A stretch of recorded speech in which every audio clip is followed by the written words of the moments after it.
My name is Julie Ty, and I'm president of the New York League of Conservation Voters and New York League of Conservation Voters Education Fund. I'd like to remind everybody that this event is being recorded and will be posted on our YouTube channel. Thank you to all of the candidates and staff for joining us today. These discussions are designed to educate and inform candidates for City Council, Borough President, Comptroller, and Mayor on key environmental and public health issues facing our city. We hope to teach you about important environmental issues so that you're informed as you continue to run for office and while you're in office. For first-time candidates, we think of this as just the beginning of a fruitful relationship with you and hope we can continue to partner on these priority issues. Tonight, we have two panel discussions, one about heat resiliency and one about coastal resiliency. New York City is especially vulnerable to heat because of the urban heat island effect and our built environment. What seems like every summer for the past few years, we're reminded how old our power grid is and how susceptible it is to blackouts and electricity failures. This is especially apparent last summer when we were home a lot more than usual. As is too often the case, low-income communities and communities of color are most vulnerable to these effects due to historic racist policies, including redlining. That's why grid resiliency is one of our priorities, and we look forward to a great discussion with our panelists. If you have questions for the panelists, you can use the Q&A function. We'll address the questions at the end of each panel. To hear more, let's get to our first round of panelists, starting with Daphne Lundy. Daphne is an urban planner working in climate policy. She's the Deputy Director for Social Resiliency at the New York City Mayor's Office of Resiliency, where she works on developing programs and policies that strengthen and prepare New York City communities against climate change impacts. Prior to that, she was an urban planner at the New York City Department of City Planning, focused on flood resiliency and neighborhood planning. Daphne, to start us off. Thank you, Julie, and good evening, everybody. So for some context, what I'll do is provide a bit of overview of what heat vulnerability is and talk through some of the initiatives that the city has taken over the past couple of years to address heat risk. Next slide, please. So the point that I really want to hone in today is that we need to care about heat risk because it's deadly. If you look at a heat wave and compare it to a hurricane or tornado or some other type of event, what we find is that heat waves are oftentimes the deadliest of hazards. And this is the case both in New York City and nationwide. We also face the challenge of our cities being a lot hotter than the surrounding areas. This is caused by something that's called the urban heat island effect, which Sam will be talking about a bit later. And then if you're in a building that doesn't have an air conditioner, the indoor temperatures can be at times up to 20 degrees hotter than the outdoor temperatures. So what this all means is that any given summer in New York City, there are a number of people that are either hospitalized or die from heat-related causes. Next slide, please. So because of all of the risk issues that I mentioned, a few years ago, the city, in conjunction with Columbia University, developed the Heat Vulnerability Index. And this was a tool to help the city understand what communities and what geographies face the greatest risk when it came to heat. So this is a tool that is both looking at environmental and social factors to understand the spectrum of vulnerability throughout the city. So the environmental factors are surface temperature and the location of green space, and the social factors are poverty, the percentage of Black residents in a given area, and the amount of air conditioning prevalence. One of the reasons why this indicator also looks at race is because what we've seen in a lot of the research from the Department of Health is that any given summer, if you look at sort of citywide rates around heat mortality and heat-related illness, Black New Yorkers show as being the most vulnerable to those events. And in particular, low-income, older Black New Yorkers face the greatest risk. And as Julia alluded to, a lot of this is tied to racist historic policies. So everything from unequal access to healthcare, to substandard housing quality, to economic challenges, all of these things work together to make it such that a heat wave or other type of event is not felt equally throughout the city. Next slide, please.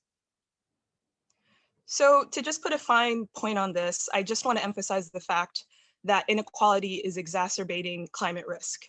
So at the top of last year, there was a study that came out that looked at neighborhoods that were deemed hazardous on redlining maps and neighborhoods today where there's a greater risk of heat vulnerability. So the map on the left is the city's redlining map from the 40s. And so the areas in red were areas where it was challenging to get a mortgage, where there was less investments made, where it was likely that the housing stock was in poor condition. And the map on the right is the city's current heat vulnerability index. And the areas in red are the highest vulnerabilities in the city.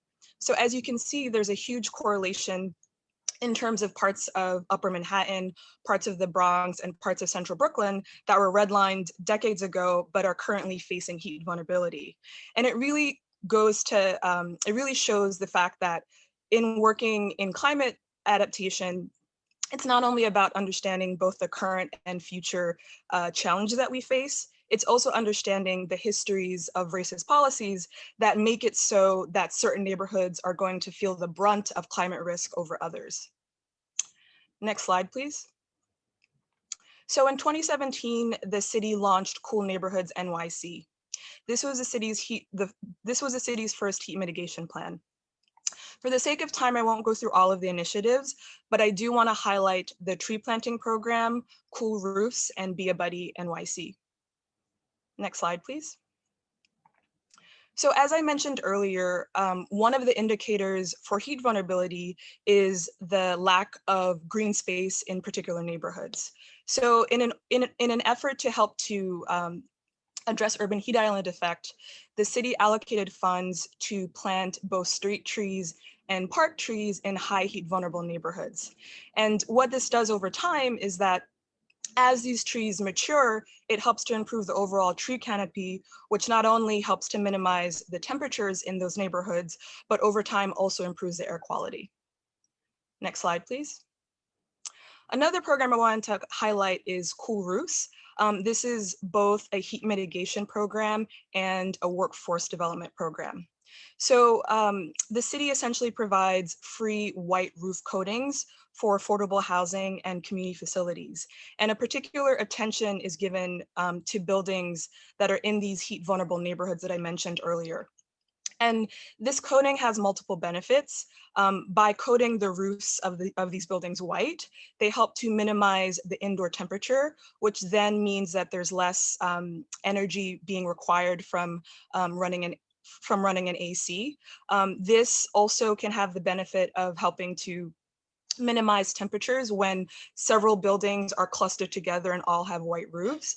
And in terms of workforce, this is a program that's done in partnership with the HOPE program in the Bronx. So every year around this time, around February and March, the HOPE program recruits people to embark on a workforce training program. So they're not only learning how to do these roof coatings and paid to do these roof coatings, but they're also getting certification in other fields that help better position them for potential green workforce jobs down the line. Next slide, please. So another program I wanted to highlight is Be a Buddy NYC. There's a lot of research in the space of resiliency that shows that a person having a strong community network can really mean the difference of life and death when there's an event, any kind of event. And so understanding the power and importance of social cohesion, the city partnered with 3 community-based organizations in heat vulnerable neighborhoods. So in the South Bronx, in Brownsville, and in East Harlem. And these were all organizations that had longstanding relationships in their communities.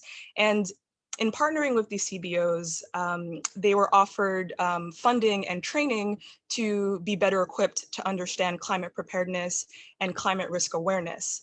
And when there is an event, be it a heat wave or even during COVID, these community-based organizations are activated and are buddies. So they'll be positioned to reach out to people in their neighborhood who might be socially isolated to make sure that you know, the woman over 65 living by herself knows about a cooling center being opened or a city program that's available.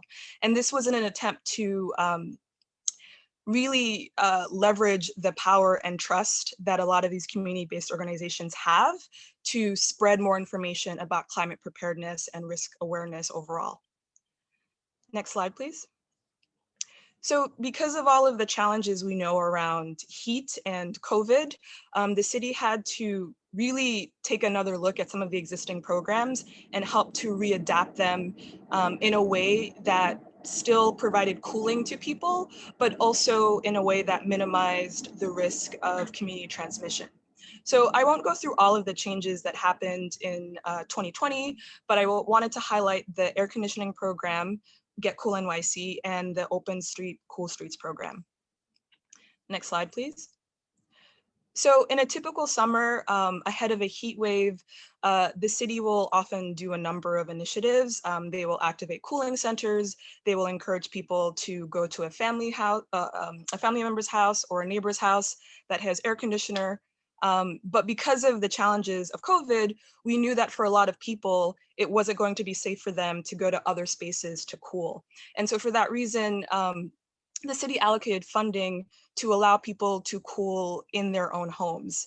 So the city purchased 74,000 air conditioners specifically for low-income seniors, and with a special attention given to seniors living in these heat vulnerable neighborhoods.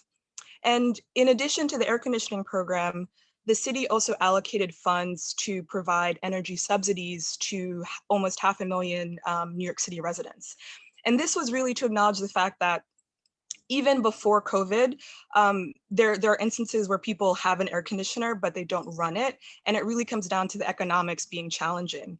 And so with the number of people who lost their jobs and were just in general out of work and strapped financially, it was really important that there was economic support provided so that when people got air conditioners, they actually felt comfortable and equipped to run those air conditioners without worrying about energy bills.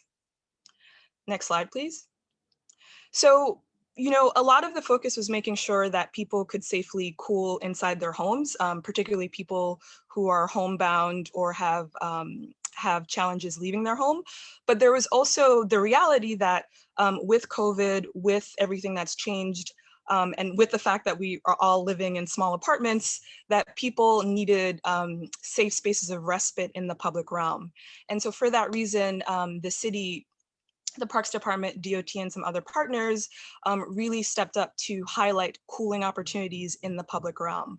So the screenshots on the screen are showing Cool It NYC, which was a consortium of cooling strategies, everything from sprinklers to cool streets, and highlighting ways that New Yorkers could stay cool and safely leave their home during COVID summer months. Next slide, please.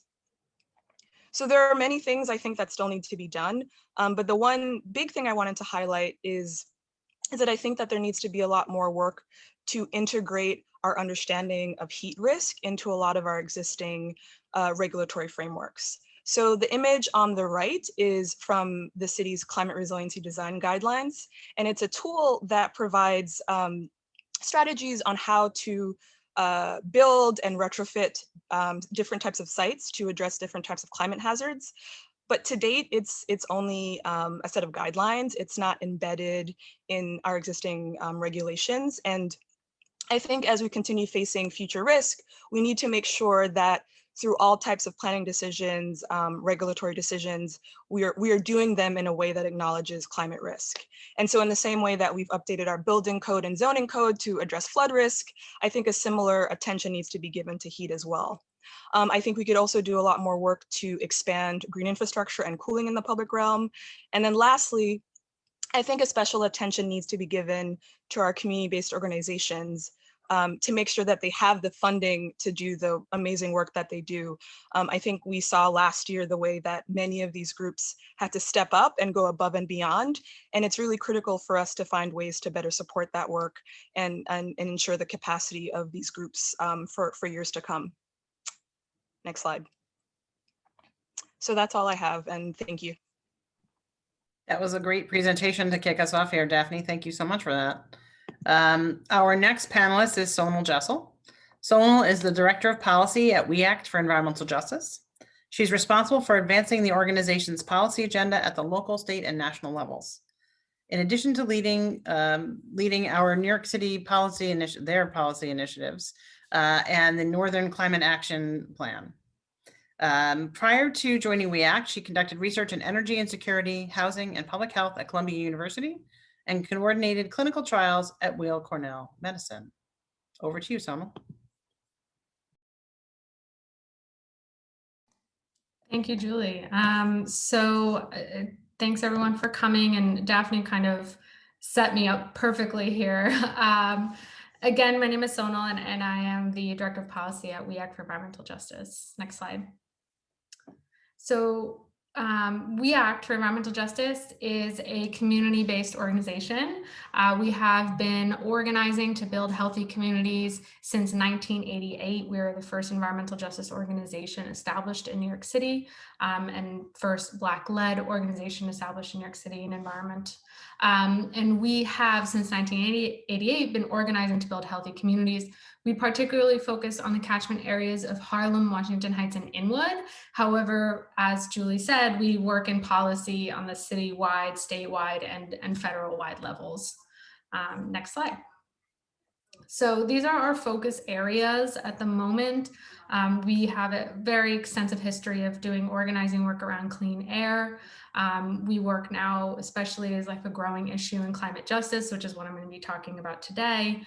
We also do organizing and policy advocacy work around healthy housing. So we're very involved in NYCHA residents and advocating for healthy housing and public housing. And we work in sustainable, equitable land use, as well as good jobs, which is such as growing our lower income community members and people of color in the renewable energy world. Next slide. So Daphne set it up really well. Extreme heat is a major health concern, particularly in these heat vulnerable neighborhoods.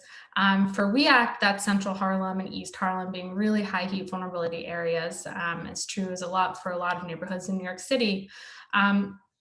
Heat is the #1 weather-related killer in the United States, over hurricanes, over tornadoes, over fires, over everything that you think and we hear about more when it comes to mortality. Heat is kind of the silent killer. It's something that really impacts a lot of people. A study from Columbia found that if we do nothing by 2080, we're going to have thousands and thousands of deaths a year from extreme heat. So it's certainly a growing concern, not only in New York City, but nationwide and around the world. And the urban heat island, as we'll hear about more, just makes matters so much worse for New York City. Next slide. So I use this quote a lot. I'm not exactly sure who said it, but it's not me. I'm quoting. We are all in the same storm, but not in the same boat. There's a lot of people, pretty much everyone in New York City feels impacted by extreme heat, but that impact is disparate. There are people in our communities and around New York City that are dealing with the brunt of that impact of extreme heat, as Daphne also mentioned. So next slide. This is kind of the general list of the people that are impacted by extreme heat that we talk about regularly: older adults, children, people with chronic illness like asthma, people that are pregnant, people that work outdoors all the time, so like construction work, delivery work. However, there's a lot more to the story, and WEACT as a community-based organization that represents people of color, and particularly lower income people of color. There's a lot more that goes into determining heat vulnerability or exposure or susceptibility to the health impacts of extreme heat. So next slide, please. This is a list that I use.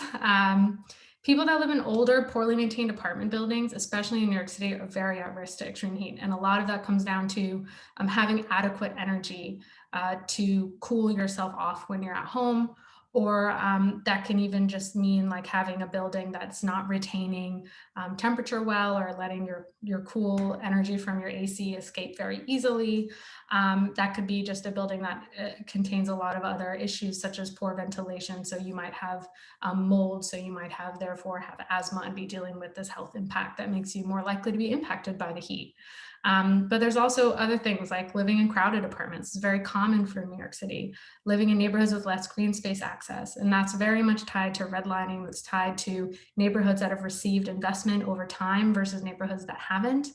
Particularly, we point to East Harlem. 125th Street is a place that is high traffic, low income people, and very, very little tree canopy or greenery at all. It's a very hot street if you walk down there. Then you have neighborhoods with more air pollution, industrial sites. That's what we have uptown. We have train yards, we have bus depots, we have plants, we have water treatment facilities, we have school bus depots. We have a lot of these kind of other sources of air pollution that when mixed with heat becomes even worse.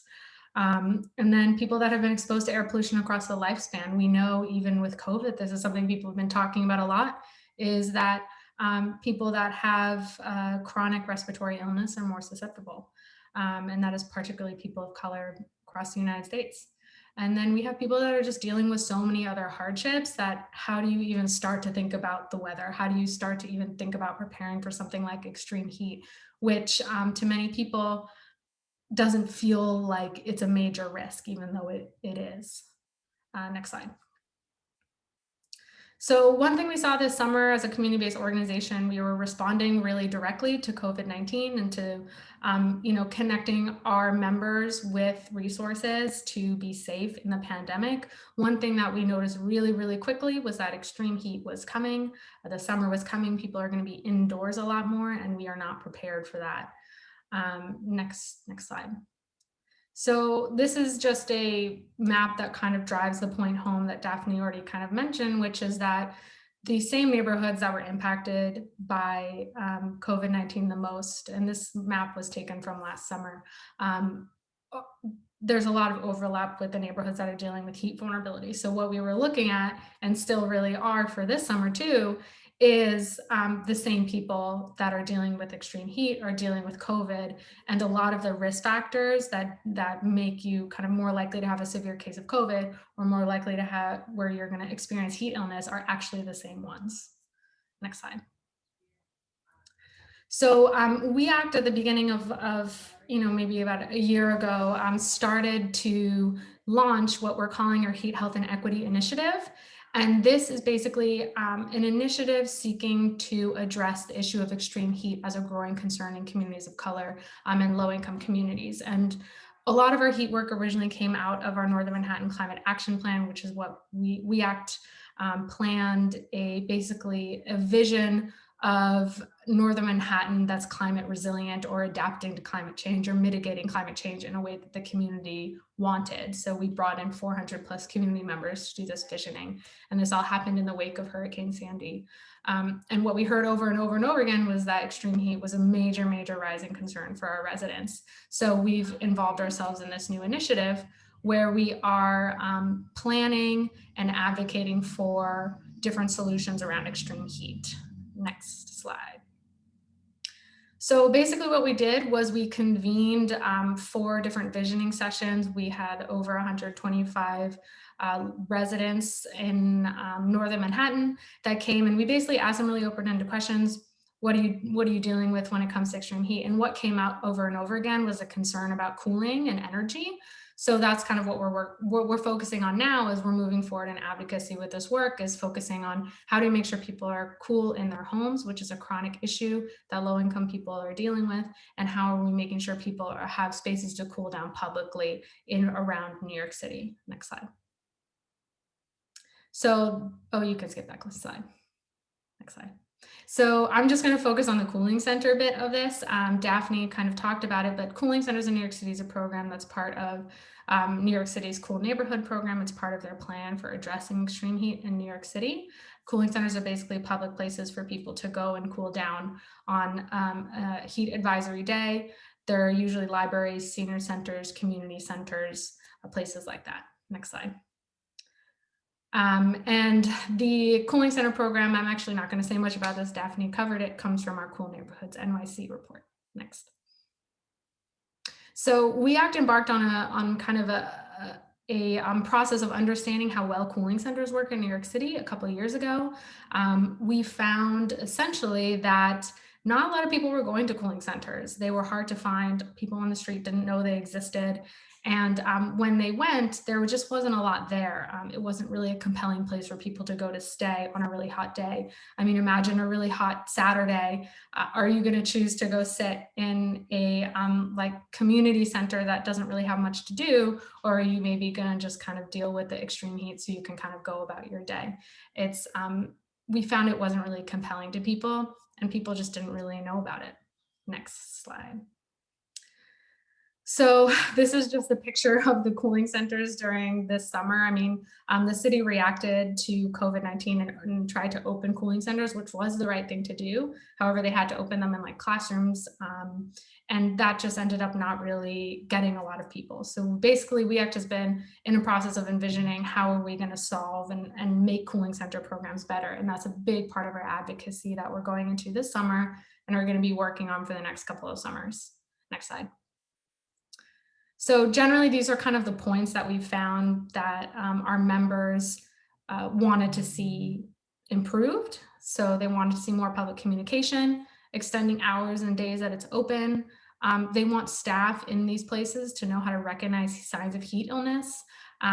Particularly improving wayfinding and signage was a big piece. And just having the right AC infrastructure. We ran to cooling centers where ACs weren't working. But ultimately, what we're thinking about is the fact that if people aren't going to these places because they don't seem enticing, we need to reimagine what we think about a cooling center. How do we make cooling centers come to the people instead of having people come to the cooling centers? Next slide. Great, and this is just my last slide. So WEACT did published a report on cooling centers. We have an extreme heat policy agenda that anyone can look up and get more information about it. But basically, we found that the cooling centers need to be a little bit more culturally specific. They need to be neighborhood specific if we want people to use them. We really need to kind of come to people and understand what is enticing to them and the way that people communicate and really communicate in their language, literally and metaphorically. I believe that was my last slide. If you can go to the next one. Yes. So thank you all. I'm happy to answer any questions anyone has. Great. Thank you, Sonal. That was a great building off of Daphne's program. So our last speaker in this panel is Sam Bishop. Sam is Trees New York's Director of Urban Forestry and Education. Sam has over 10 years of experience in urban and community forestry. He oversees all adults educational environmental programming, tree plantings, and green infrastructure projects. So Sam. Thank you, Julie, and thank you to the candidates and everyone else who's joining us tonight. And if we could have the next slide, please. For those who don't know, Trees New York is a 501c3 nonprofit organization that has been working since 1976 to help care for and prune New York City's street trees. And our mission is to plant, preserve, and protect New York City's urban forest through education and community participation. Next slide, please. So talking about urban heat islands, first to answer the question, what is an urban heat island? And an urban heat island is a recognition of an urban area where, because of all of our built surfaces, often also called impervious surfaces, so things like brick, concrete, asphalt, that will absorb heat in the summer, particularly from sunlight, and hold that heat within them. So they get hotter during the day, and then urban heat islands stay hot at night. And it's actually at night that they have the most profound effect. The temperature change during the day is typically relatively small, but the temperature change at night compared to surrounding areas can be much more extreme. In this image, you can see New York City photographed in the heat spectrum. So the dark blue is the coolest and the bright red is the hottest. And if you look towards the right side of the image about halfway down, you can see that big red clump, which, just as you would expect, is John F. Kennedy Airport, which of course has lots of flat paved surfaces and very, very little green space. Urban heat islands are not a new problem. They were first noticed as far back as 1820 by Luke Howard in London. Next slide, please. So thinking about New York City's urban heat island, a group of researchers compared 27 suburban and rural weather stations around New York City to a cluster of weather stations within New York City using data that ran all the way from 1900 to 1997. And New York City's average urban heat island went from 2 degrees Celsius to 2.5 degrees Celsius over that time and continues to grow. On July 24, 2016, the nighttime urban heat island in New York City, remember night is when the effects of urban heat islands are most extreme, reached 14 degrees. So think of the difference between an 85 and a 99 degree summer day. That's the scale of the difference between the urban heat island in the greener, more forested areas surrounding New York City versus within New York City itself. It's important to note that urban heat island intensity, so how big a temperature their difference is, can differ across the city based on multiple factors, including building heights and distance from the ocean, since sea breezes increase cooling and help reduce temperatures. So it's very important when we look and think about urban heat islands, we recognize that data or information from just one or a few places, particularly places in New York City along the shoreline, may not be representative of the urban heat island effect that people are feeling in other places, in other parts of the city. Next slide, please. So looking at New York City's urban heat island and vegetation, these are two images taken by a NASA satellite on the same day. On the left, we see it recorded in temperature, and on the right, there's the same image recorded in vegetation, specifically looking at certain parts of the light spectrum that plants reflect very well. On the left, the darker temperatures indicate cooler areas, and then the lighter temperatures indicate hotter areas. And on the right, the paler areas closer to white indicate less vegetation, and the greener areas indicate, of course, more vegetation. You can see there's a very strong correlation between the amount of vegetation an area has and in particular and the temperature. In particular, if you look in the center of Manhattan, that neat green rectangle that on the right image, that matches correspondingly with a distinctly cooler area on the left image. And that is, of course, Central Park in Manhattan, which is almost all trees. The next slide, please. The first and primary way that particularly urban forest helps reduce the urban heat island effect is through shading. So trees shade the sidewalk and to some degree the buildings that surround them so that they don't receive that direct sunlight, and then they don't have that thermal heat gain and get hotter through the day. A lot of our other environmental benefits also derive from the size of the tree as well. So the bigger the tree, and in particular, the bigger the area covered by the leaves and the branches on the ground, or as we say, the bigger the canopy, the bigger the environmental benefits. Because of that, the Parks Department generally tries to plant the largest possible tree in a given space that it can receive. And that's, of course, the largest possible tree when the tree is fully grown. Next slide, please. The other way that trees, plants, and green spaces, and even bare soil spaces help cool our city when it gets hot is evapotranspiration. And that is a combined measure of both evaporation and the water that is lost by plants to help cool themselves, which is called transpiration. Both of those processes absorb heat from the surrounding environment to enable them to happen. What they're effectively doing is they're more rapidly evaporating the water that's available around them. Those also contribute strongly to cooling, and that means that any kind of green space, it doesn't have to be just tree canopy cover. Obviously, tree canopy cover is the most effective, but any kind of green space makes a significant contribution to reducing our urban heat island effect. Next slide, please. So the next question we are sort of looking at and facing is that, is there a minimum amount of green space that we would need for cooling? This is not very well researched, but research in this area has begun and is ongoing. it appears to be that about 33 to 40% of pervious surfaces or canopy cover may be the base for having a reasonably substantial temperature reduction and urban heat island effect.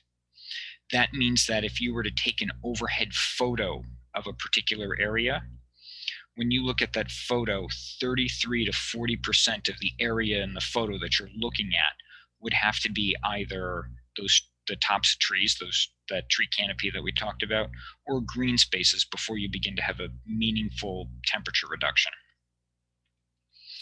New York City tree cover was estimated at 21% citywide in 2012. In particular, smaller areas and even neighborhoods can vary considerably from this based on where you are in the city. And within that New York City estimate, more specifically, Brooklyn was estimated at 16%, the Bronx at 23%, and Staten Island at 30%. This tree cover, though, from this 2012 study was based on 2010 data.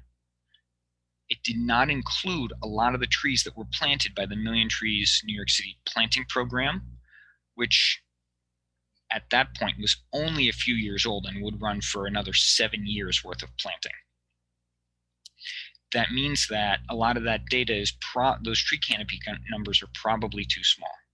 It's important to understand, considering this green space minimum, that we not be discouraged by a 33 to 40% number. Instead, that should focus us on areas that need the maximum amount of, that already have a lot of canopy, to make sure that they get to those 33 or 40% to reach meaningful cooling. And then, of course, to focus on areas that don't have that to push towards that number. Next slide, please. This is a map of recent street tree plantings and locations in New York City, taken from the New York City Parks Department's Tree Work Hub. This looks roughly 6 months forward and 6 months back in time. The green dots are areas where trees have been planted, and the orange dots were areas where trees are scheduled to be planted. The New York City Parks Department works very hard to make sure that its trees are distributed equitably throughout the city. Though, of course, in some places, tree planting for various reasons is simply impossible if there's other infrastructure or things like that, at least at this point. Again, if you'll notice the area where JFK Airport is, kind of on the lower right, there's an empty patch there where there's no trees recorded. Next slide, please. In addition to reducing the urban heat island effect, trees have a number of other benefits too that we should should encourage us to plant them. They literally remove air pollution to the amount of 1.25 million pounds a year. They absorb and store atmospheric CO2. They reduce air pollution by reducing energy use, so helping keeping our city cool. They intercept stormwater to prevent combined sewer overflows to over 1 billion gallons a year. They're a habitat and a food source for wildlife, and they have a variety of psychological benefits for people.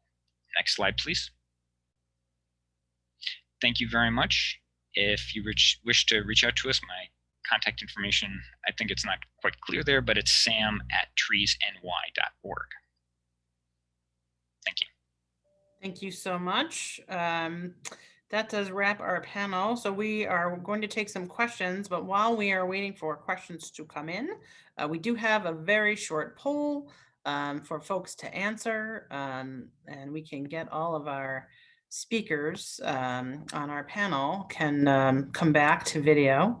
Thank you. While we take one more moment to let folks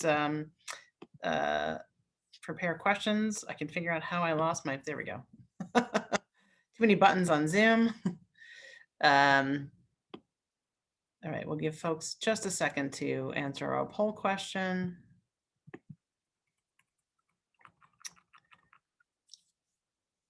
Okay, one of the questions we have is that a big issue for low-income people is that they can't afford additional bills from air conditioning.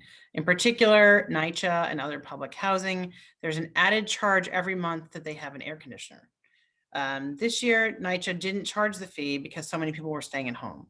Is there talk about stopping these additional fees in low-income buildings? Who wants to take that one?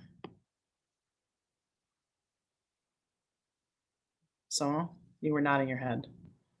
Yeah, I'm wondering if Daphne, like, I'll just say from the CBO side. So WeAct does a lot of work in NYCHA specifically. We've been doing that for a long history, and especially now have been really focused on our public housing residents because Northern Manhattan has some of the most public housing units in all of the city by square foot or just density generally. We did participate in that advocacy around waiving those fees because we were hearing from our members that was even though it's not hundreds of dollars on your electricity bill, it still is a big burden. And so when they waived it this year, we were really excited about that as well. And that's something that we have been advocating for since, and have kind of stated very clearly in our heat agendas that people shouldn't be charged for that. So that's something that, at least on the CBO side, WeAct is certainly advocating also to waive those fees. And a lot of times the single AC units that are put into buildings are just so inefficient. They're like, half of them are broken. They don't work very well, or they're just kind of clunky. So we know they can be kind of hard to manage. And just on top of that, it just seems like kind of a ridiculous fee to put on our lower income residents that, especially now, are struggling with a lot of dual hardships with COVID-19. So I totally agree. That's something that we want to get rid of, and that's something we're advocating for. Yeah, I'd just say that, while I can't speak for NYCHA, for all the reasons that Sonal listed, even if it's a $20 amount or something even smaller, it is a hardship for a lot of folks. And so given that we'll likely be in the same or similar situation this summer, that advocacy will likely still need to be pushed and advanced, because if it's literally a couple of dollars that make it hard for people to want to run their air conditioner, like, that's something that should be addressed. And I will be optimistic that many more people will be vaccinated by this summer. One of the districts has consistently voted to support installation of more trees throughout their neighborhoods, but parks estimates have gone up exponentially each year. What is the best way to work with the city parks to bring down the cost, making it more affordable to more neighborhoods? Sam, do you want to take that? Certainly. Yes, this is a known problem. There was an article in AM New York about this a while ago too. This is just an issue that happened with the Parks Department's contractors. I don't want to seem like I'm speaking for Parks because I'm not on staff there, but they publicly announced that they were looking for new contractors and looking to broaden the reach of contractors to bring some more competitiveness in to drive prices down. I have personally spoken to at least one contractor who I know, when I told them basically what the rates had gotten to, became interested in doing more planting. So that is something that the Parks Department is actively looking to address. Great. DEC had a nursery, so it was a lot easier, but there's a lot more space upstate New York. How drastically are extreme heat events increasing in frequency?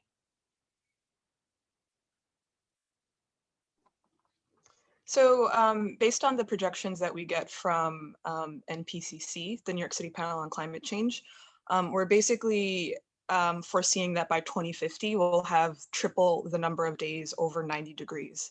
And in addition to that, it'll also be an environment where our summers just feel more intense. So, if you've ever been to the South and you've had a summer in the South, that's basically what our future is going to be in just a matter of decades. And so that's, I think, why we're all, particularly advocates in this space, because it's an issue now, but it'll become even a greater issue down the line. There's a lot of work we need to do, and the sort of follow-up question to that is, how quickly do we need to take action to prevent there from being increased deaths from extreme heat in the very near future? My answer is yesterday. we're seeing the increase every year.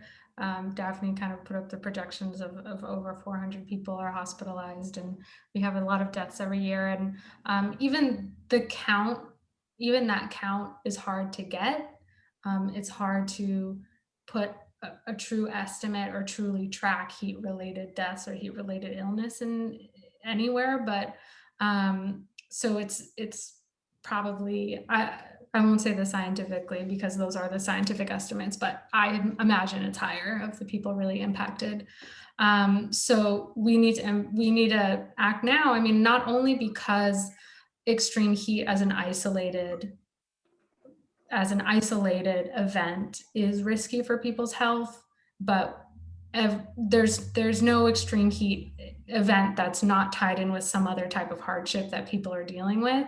So, you know, whether we're talking about reducing our greenhouse gas emissions in New York City, that's kind of a coupled response to dealing with extreme heat. And that's something that the city needs to be pursuing now. Whether that's addressing COVID-19 and people stuck at home and people dealing with respiratory illness, extreme heat's making that worse. That's something that we have already had to be reacting to very quickly. So there's kind of a lot of different, you know, I don't think of extreme heat as this isolated risk factor, but it's very much a cumulative issue that's already really having a huge impact on people. There's even studies that have found that children are impacted in school, and particularly Black, African American, Latinx children in New York City are impacted in their schooling because of the heat. So things like making sure that we actually get all the cooling system installed in our public school system, which is something that, you know, we were advocating for the city to work on that stuff now while no one's in the schools. You know, that needs to happen now too, as we prepare for another hot summer. So yeah, my quick answer is yesterday.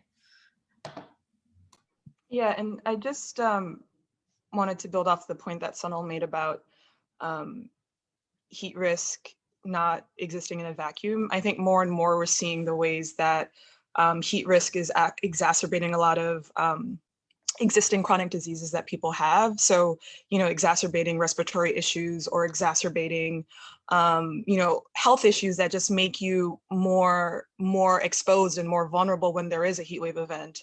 And I actually think that last year, there was some research that was done looking at the connection between mental health and heat, because when it's hot outside, it's harder for you to sort of regulate your body, and so, you know, depending on your mental state, that can also be an issue. So just echoing the fact that a lot of this is just also looking at that interconnectedness when it comes to public health.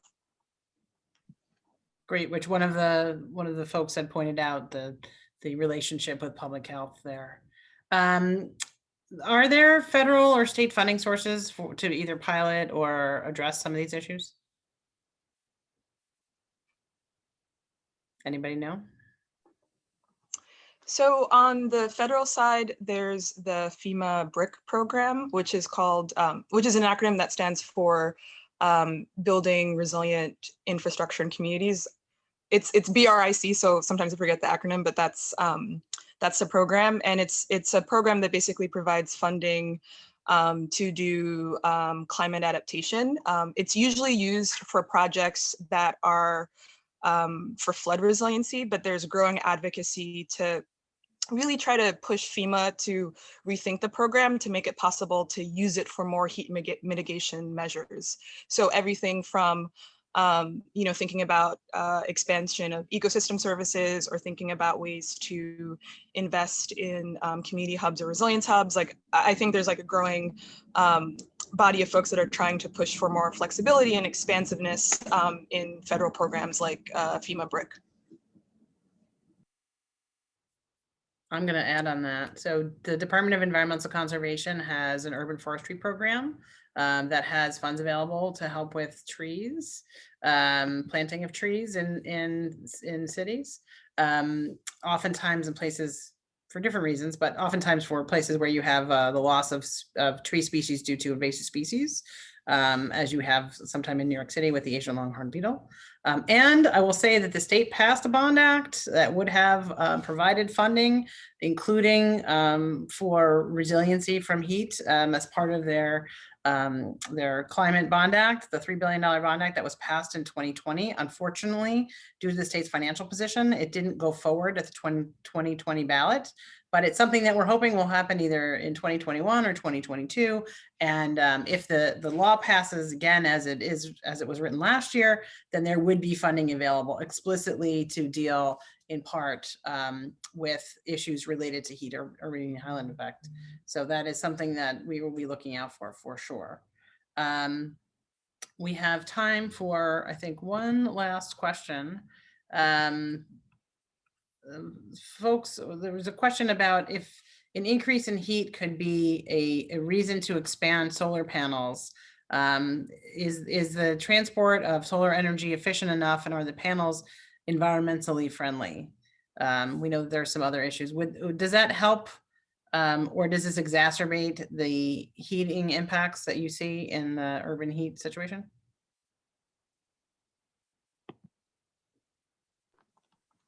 So, I can't speak to all of the technologies around solar panels, but something that we do see during many summers are blackouts and brownouts, and oftentimes it's because there's added pressure being put on the grid. And so to the extent that we can be advocating for solar, which would, effectively take a building or part of a building off of the grid, that also has like the larger benefit of just putting less stress on the grid overall. So I'll also say that in the past past 2 years, there have been a couple of local laws passed that now mandate either white roofs or solar roofs or green roofs in an effort to address some of the energy issues that we know exist, but also help to address urban heat island effect and overall energy efficiency in the city. Great. I was mistaken. We have time for one more. Sam, did you want to add to that? Yes, there are some urban issues that make doing solar panels in cities particularly tricky. The primary ones being that often they wind up getting shaded by taller buildings built near or adjacent to them. And in some cases, even especially if they're built on relatively low buildings, they wind up being shaded by things like a neighbor's trees or street trees, which is something we've run into at Trees New York in the past. Interesting. You're right. Not an issue you see in every community. Okay. Well, I think that is all we have time for today. This was terrific. Thank you all, Sonal, Daphne, and Sam, for your presentations. We very much appreciate it. And that does conclude our panel on heat resilience. Our next panel is, I have too many screens open, is on coastal resiliency. As we all know, New York is a city of islands surrounded by water. Our ports and waterways are two of our most vital assets. But these coastlines can also wreak havoc in our communities. We all still remember the horrific damage that Superstorm Sandy caused across the city, and especially to our waterfront communities. While we've made some progress building back, our waterfront infrastructure is still woefully inadequate if we were to be hit by another Superstorm Sandy. There are some policies that the city can implement to mitigate this, whether through more resilient planning or better adaptation. To hear more about this, please welcome our second round of panelists. First, we have Amy Chester. Amy has spent more than 20 years in municipal policy, community engagement, real estate development, and communications advocating for the urban environment. As the managing director of Rebuild by Design, Amy is responsible for the organization's day-to-day operations and management, in addition to overseeing its fundraising and strategic direction. Previously, Chester worked for NYC Mayor Mike Bloomberg as his chief of staff to the deputy mayor for legislative affairs and as a senior policy advisor. So Amy, if you are ready, I'll kick it to you. Great. I will start. I'm going to just share my screen. Can you please enable screen sharing? Awesome. Thank you.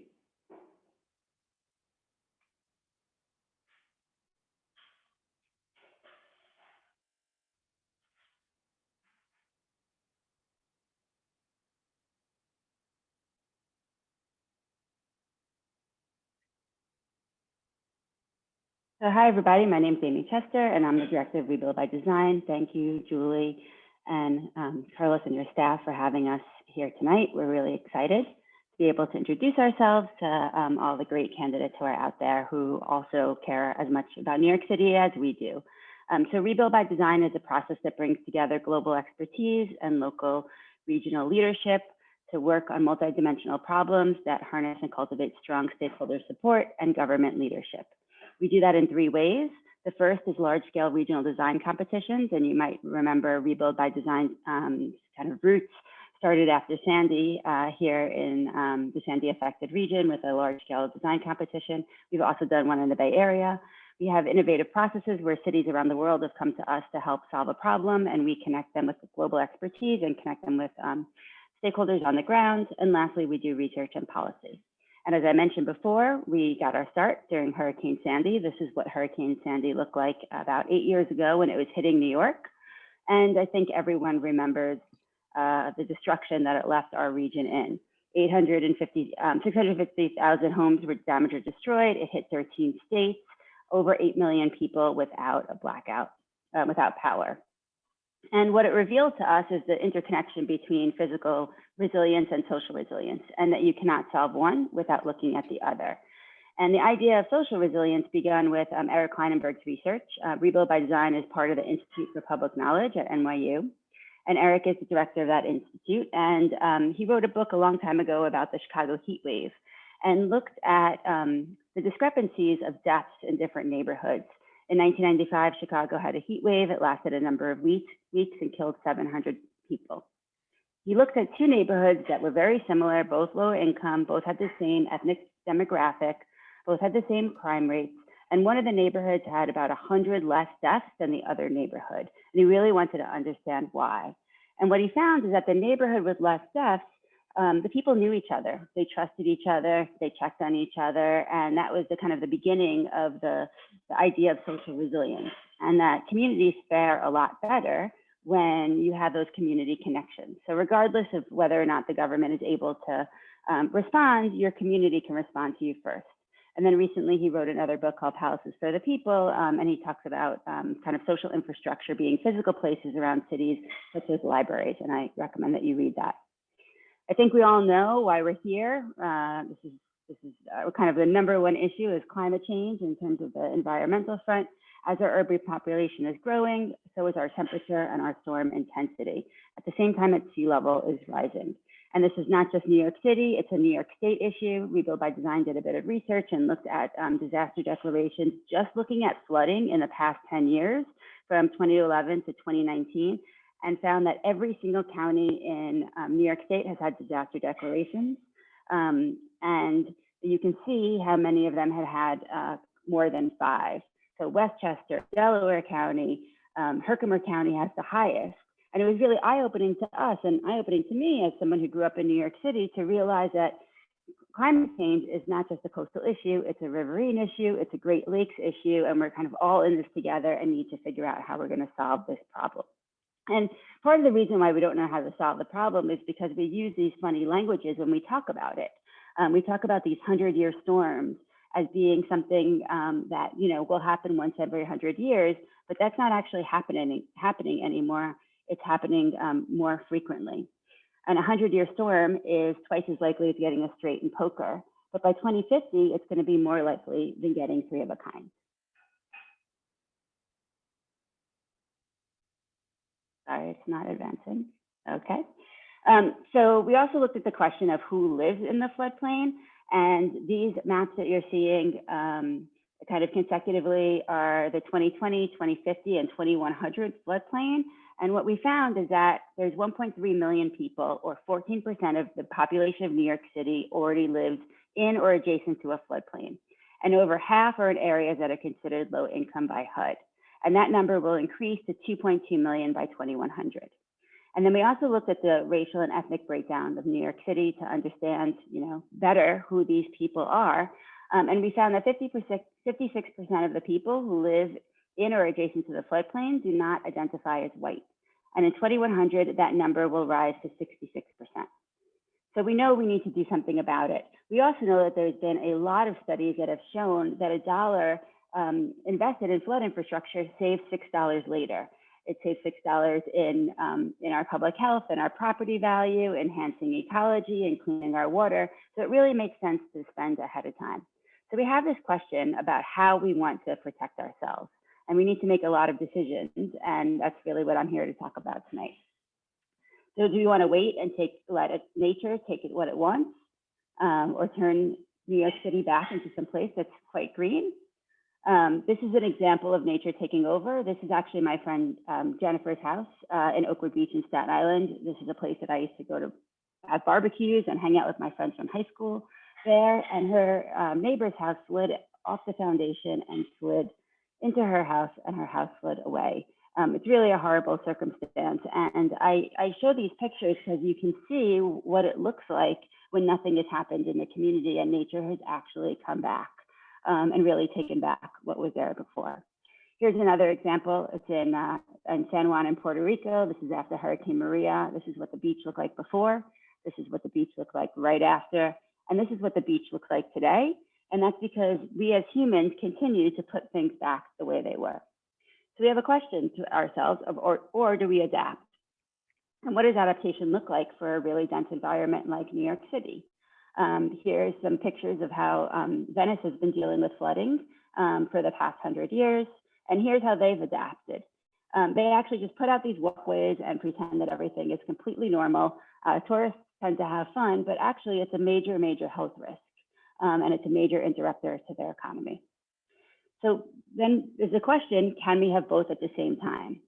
And the idea of having multi-benefit infrastructure is really important to resilience. It means that every dollar we spend is going to go further. It means that every piece of infrastructure we create can address multiple vulnerabilities. It might be health vulnerabilities, it might be ecological vulnerabilities at the same time that you are addressing climate vulnerabilities. And we can take a cue from product designers. And product designers have learned that innovation is really just taking two things that already exist and put it together in a new way. So here's an example of how that works. If you grew up in New York City, you're probably very familiar with this image. Even if you came to New York City, you probably came because you see these images of New York and these iconic, moments of New York. And this is a boombox. This is a piece of infrastructure or a product that has a single purpose. And the evolution of it, or the innovation a few years later, was to create these small little Walkmans. I had one when I was in junior high school. A lot of people had one growing up. And then after a while, the single purpose kind of utility of the Walkman actually expanded, and you were able to have more songs. And that's the CD player that came. And then, of course, you have the evolution of the iPod. It's been so long that I've actually used an iPod. And you remember that it got, quite big, and then it got smaller as it was able to do more and more. But now we have these devices in our pockets that do, many, many things at the same time. And that's the same idea that we want to get across for infrastructure. Here are some examples of multi-benefit infrastructure from around the world. This is in Denmark. It opened last year. It's a waste to energy power plant, and it's also an actual ski slope. Ski slope both for times of snow, but also times that are dry. In Bahrain, this is an office park. That's a hotel, an office building, that's a hotel, and it also produces energy. In the Netherlands, this is a parking garage. On the left-hand side, I guess you can't really see it, there's the beach. On the right-hand side, there's where the community lives. As you can see, there's a slope, and that's the berm that's protecting the community from the beach. It's also providing really important tourism infrastructure. And this is another example from the Netherlands. It's a play square, and a lot of places are copying this around the country. So it's a playground in dry days. It becomes a water square when there's a little bit of rain. When there's a lot of rain, it stores rain for the community. And then lastly, it becomes an ice skating rink in the wintertime. And this is something that's actually being implemented right now in Hoboken, New Jersey. Hoboken, New Jersey is creating a huge resilient park. It's 6 acres and a storage for 650,000 gallons of water, and it's going to be the largest in the U.S.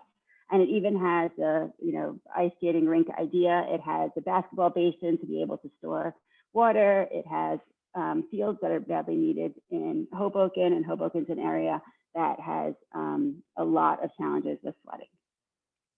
So we really have this opportunity to create infrastructure that has multiple benefits. It can really protect public housing and small businesses and our electric supply and restore ecology and wetland and our natural systems, create jobs, access to fresh food, transportation options, and increase our economic vitality, livability, and social resilience. And we also need to make sure that we're doing everything with communities. And this is a really important piece that Rebuild by Design advocates for, because when we are building and designing infrastructure with the communities, we're gaining the insights of all the different issues that need to be addressed, and then we can really pack in what the benefits are in that infrastructure.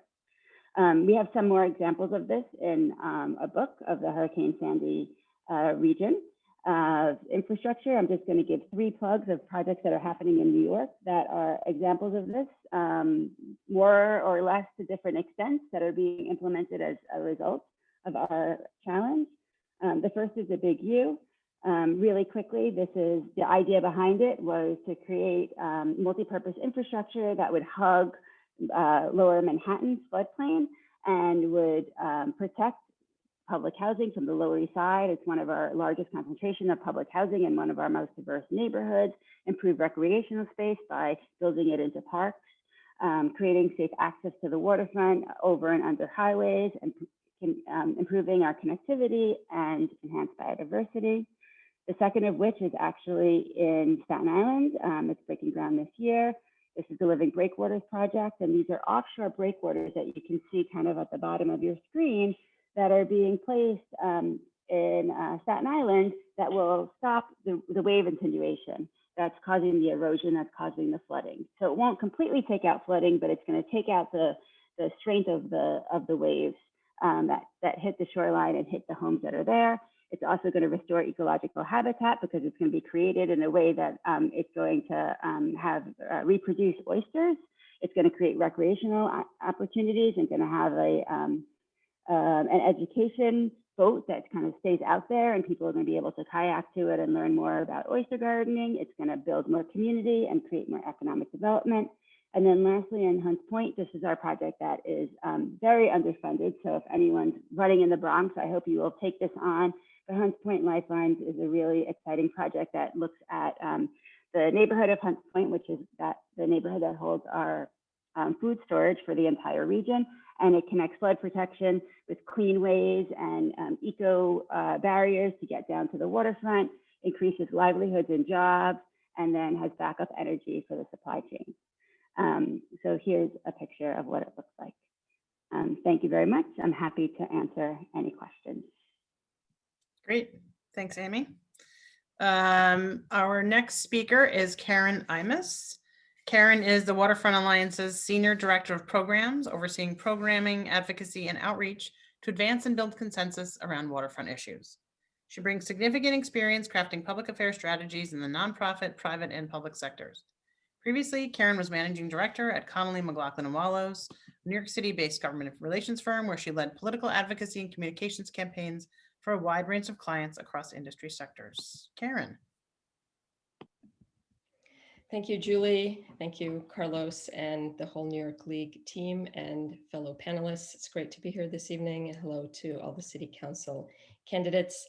Again, my name is Karen Imus. I'm the Vice President of Programs at Waterfront Alliance, and I'm going to be speaking with you a little bit about what coastal resilience looks like across New York City's 520 miles of waterfront. Next slide, please. So a little bit about Waterfront Alliance. Our mission as an advocacy organization in New York City and New Jersey is to inspire and effect resilient, revitalized, and accessible coastlines for all communities. Waterfront Alliance was born out of the rapidly changing dynamics on the waterfront, which I'm sure you all see, balancing the mixed uses of housing, parks, industry, shipping, recreation, all with the lens of how climate is affecting these dynamics today and will affect them in the future. Next slide, please. So just a couple of quick stats. Close to 800,000 New Yorkers live in the floodplain today. By the floodplain, we're referring to the 1% and 0.2% floodplain. Amy referenced some of these statistics about what those numbers mean. The 100-year flood zone is an area designated by FEMA that has a 1 in 100 chance of flooding in a given year. The same applies to the 0.2%. It's a 1 in 500 year chance. But obviously we're seeing these kinds of floods and these kinds of storms occur on a much more frequent basis. And you can see in blue highlighted on this slide what the floodplain looks like in New York City today. Next slide, please. Just breaking down these numbers a little bit more, close to 20% of the city's land area is currently in the floodplain. That's quite a significant amount. It ranges everything from wetlands to industrial to housing to schools. We have more than 120,000 buildings in the floodplain today that house the 800,000 New Yorkers. We have more than 3,000 businesses in the industrial waterfront areas. We have more than 14,000 businesses throughout the commercial corridors. And it's important to note that our waterfronts are really comprised of many diverse neighborhoods. As you know, you're running to represent them, and that we see citywide disparities in access to affordable housing, community resources, and the financial means to invest in flood protection, that they persist and contribute to the challenges of ensuring a safe and resilient city. Next slide, please. So forward looking, according to the New York Panel on Climate Change, our sea levels are expected to increase between 8 to 30 inches by the 2050s and as high as by 75 inches by the end of the century. And with these risks, the number of people, businesses, and land affected will greatly increase, essentially areas where tidal flooding occurs and our floodplain will be growing. You can see some of this marked in red, especially across the southern parts of Queens and Brooklyn, and as well as across the other boroughs. Next slide, please.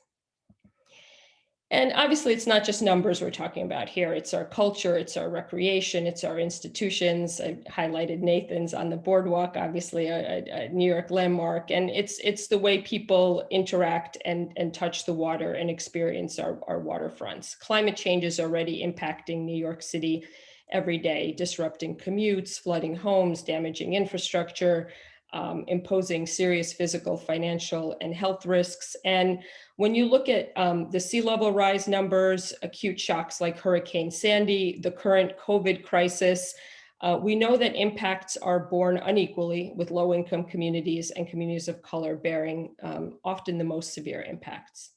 Next slide, please. And importantly, this is impacting our homes. You can see some images here, everything from single family to high density apartment housing stock. Many floodplain homeowners and renters are facing a high rate of housing cost burden, which can make additional investments in resiliency improvements even more difficult. New York City faces some outsized risks, I think nationwide. 80% of rental units in the current floodplain are affordable housing, either public subsidized or rent stabilized. Next slide, please. So 9 years ago, as most of you recall, I'm sure, Hurricane Sandy hit the city and the region in a major way. The citywide cost estimates of Sandy's impacts range from $15 to $19 billion, including damage to public and private property, infrastructure, utilities. There was a loss of life. And it's important to note, I think, that more than coastal communities were impacted. You can see some of the headlines here, the implications for our sewage systems, our transportation infrastructure, our subways, essentials like gasoline. And this is putting all New Yorkers at risk, irrespective of where we live. Next slide, please. So what has been done since Sandy? And I'll spend a minute here. This is sort of a snapshot. In the years since the storm, city, state, federal agency have set resiliency efforts into motion with the goal of protecting New York City from future and undoubtedly more frequent storms. Many of these projects are in varying states of completion. Amy mentioned some of the Rebuild by Design projects, which are significant ongoing projects to enhance infrastructure. She mentioned Big U, Living Breakwaters, Hunts Point, which I mentioned here as well. But I think it's important to acknowledge that while progress has been made, we have a patchwork of projects, many of which are behind schedule. This patchwork does not necessarily spell comprehensive risk reduction for the city's 520 miles of waterfront and many of our most vulnerable communities.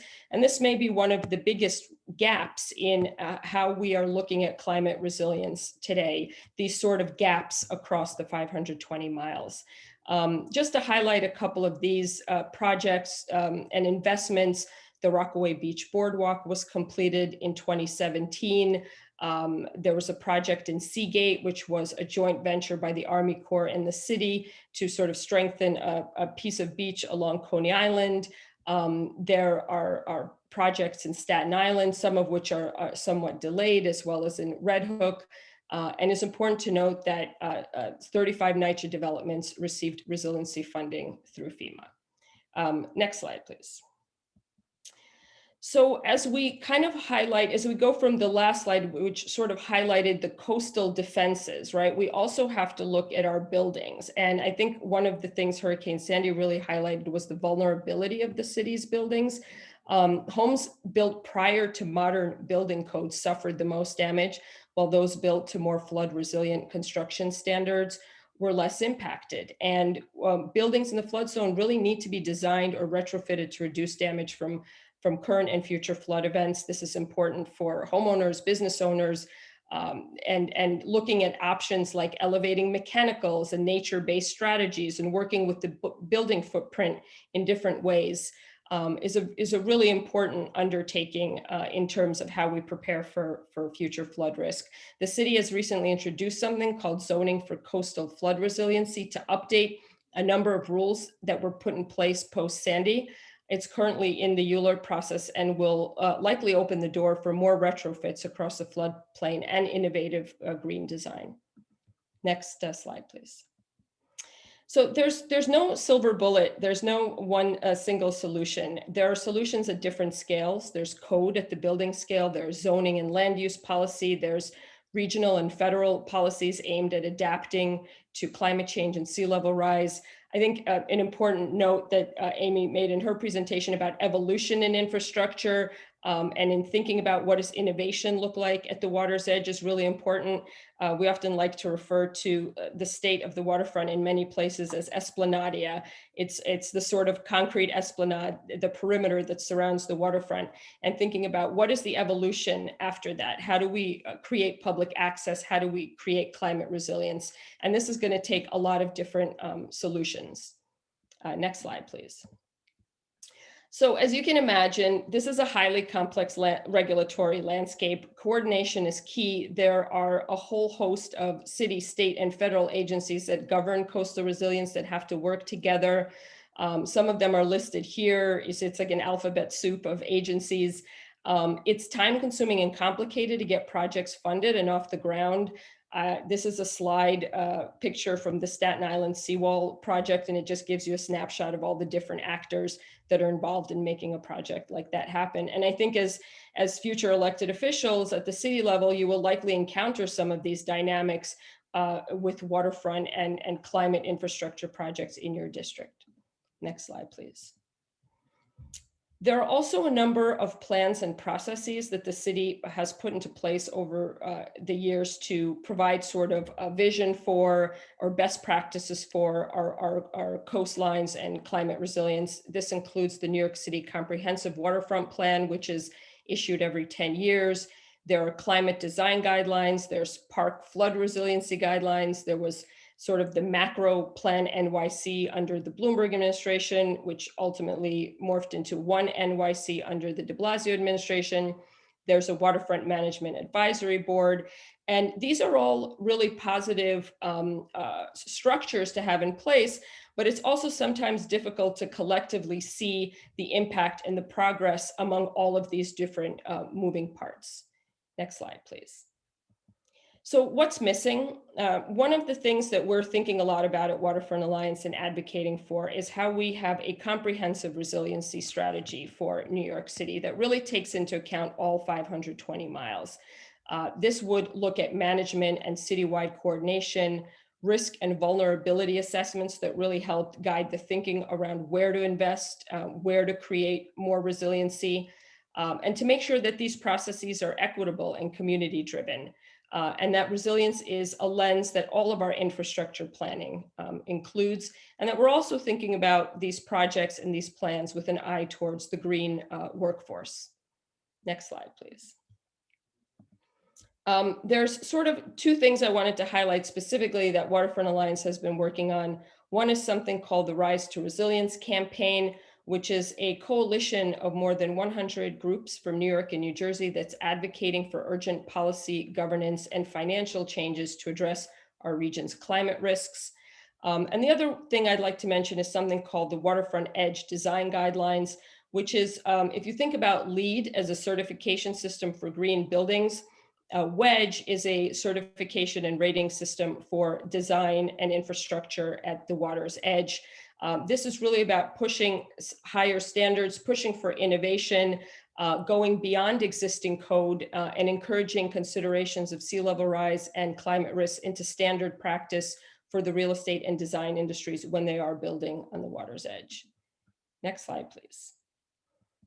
And finally, we recently released something called the Waterfront and Resilience Platform for the next mayor of New York City, which is really just trying to put these issues front and center with our male candidates. And I think this very much applies to all the city council candidates as well, really not forgetting to think about the waterfront, our coastlines, and climate resilience as issues that are central to the economy and regional recovery. The climate is clearly changing, and so should our waterfronts. Public access to our waterfronts remains critical to breaking down physical and social barriers to that open space, and we can be doing that in ways that are also climate resilient. And also not to lose sight of the fact that we do have still an industrial and working waterfront in New York City that is a job and economic driver, but that also needs to be prepared for a more sustainable and resilient future. Next slide, please. Thank you for having me today.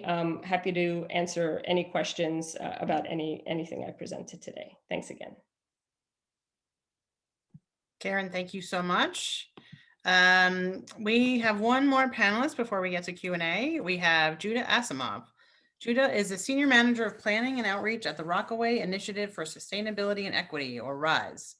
In his role at RISE, Judah designs and implements community planning, outreach, and engagement initiatives with a diverse set of community stakeholders.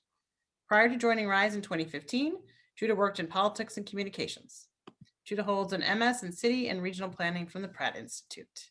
Judah, over to you. Thank you for that introduction.